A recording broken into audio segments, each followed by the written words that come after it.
Today we're talking about the brand new Sigma 18-50 f2.8 DCDN. But first, if you're new to the channel, my name is Anson, and on this channel we talk about filmmaking, specifically budget gear, tutorials, and a behind the scenes look at the projects that I'm working on. So if that's something you're into, consider subscribing. Now, whether or not you just watched the announcement, Sigma did just launch their 18-50 f2.8 DCDN. Now, I do want to address that because this is a DCDN, you are going to be dealing with a crop sensor lens. Now, I do want to take a second to thank Sigma for letting me test this lens early, and I do also want to mention that as always, they're not requesting I say anything specifically, and so as always, you're going to get my full and honest opinion. I don't know what just happened to my voice there.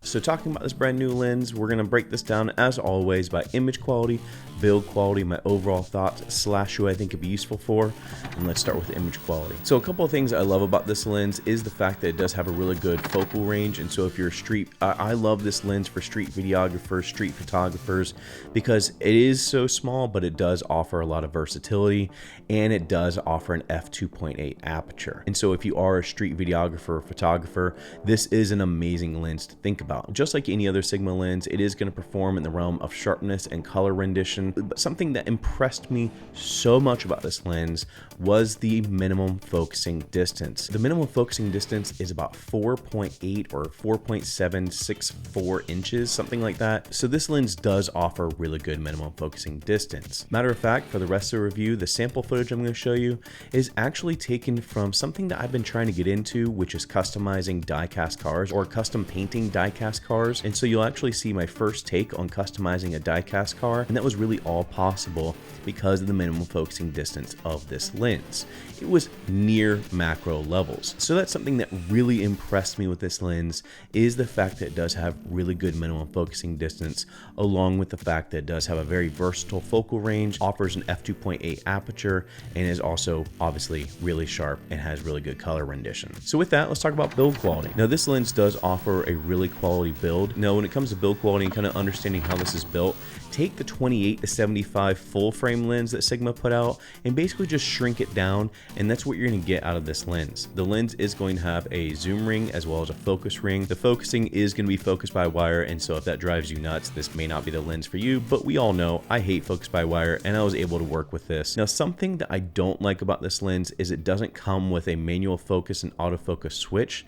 I do understand that that is maybe there to kind of keep cost down as well as size down, and so that was the only bummer for me. The other thing I want to mention is that the 18-50 is also dust and splash proof, and so match that with the Sigma FP that is a little bit more weather sealed. You should be able to shoot in a lot of different conditions, so that's something that's nice as well. But the biggest thing about this lens that makes it impressive as far as build quality is just the overall size. I think I got one shot where it's mounted on the Sigma FP, and you can see how small this lens is.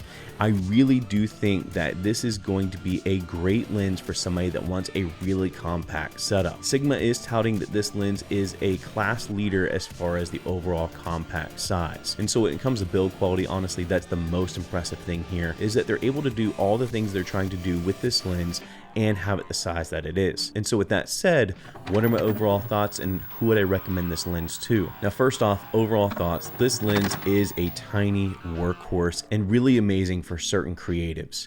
If you're a street photographer, street videographer, honestly, this is almost like a no-brainer unless you do want a full frame lens, because while this does offer a full frame equivalent of a 27-75, you are going to sacrifice some of the light that you're going to gather because it's not actually a full frame lens. And so if you do need that extra light, this may not be the one to go with. You may want to look at the 28-75, but if light hoarding in your lens is not something you're into, this may be a great option for you. Street videographers, street photographers, hands down, those would be people I'd recommend this for. But also people that are traveling and need a good travel compact setup, especially if you're using something like the Sigma FP or smaller mirrorless bodies. This is going to just accent those bodies as far as the size. And so you can have all this versatility and have all this performance in a really small package. But also, this may be the perfect lens for people that are trying to buy a Sigma lens on a budget.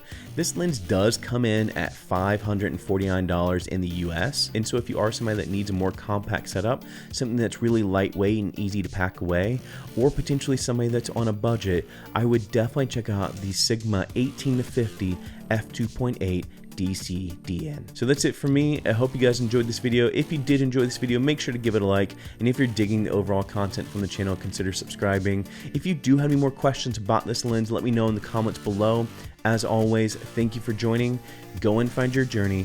Go embrace life. Stay safe, be happy, support each other.